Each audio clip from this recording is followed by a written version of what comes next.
Nolan, are you comfortable asking the question that you gave? It thumbs up. Yep. All right. Nolan Rooker coming at you. Hey, buddy. So what happened to people when they died before Jesus died on the cross for our sins? Nolan, I love that question. That is such a smart, intuitive question. Good for you. So here's a couple things. When people died, all death is when your soul leaves your body. Your body stops functioning and your soul separates from your body.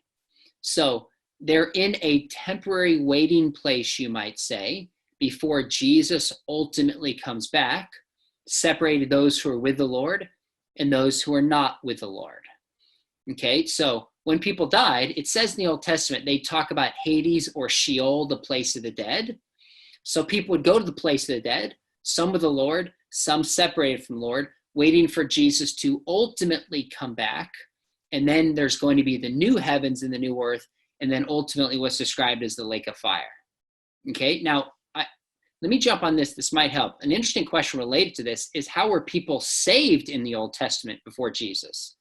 Is that a part of the question that you were asking? Like, how did people have salvation before Jesus even came?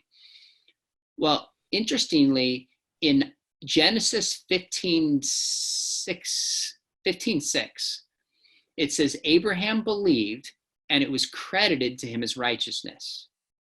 Now, do you know what it means to buy something on credit, Nolan? You know what it means, buddy? Your parents have a credit card, right? You know what happens when you have a credit card? You give the person a credit card, you take the product home, and you get to use it, but you don't really pay for it until you pay the money to the credit card company. So you get the benefit of it, but you don't actually pay for it till it comes out of your account. Well, in the Old Testament, people were saved through faith, through the death of Jesus, but they were saved on credit, so to speak, until Jesus would actually die in the future and cover their sins. So anybody who's ever saved, past, present, and future, is saved through grace, by faith, through the death of Jesus. In the Old Testament, it was credit. Now we have the knowledge of Jesus and can put our faith directly in him. Now I can keep going. Does that help with the question you're asking a little bit? Yeah, thank you.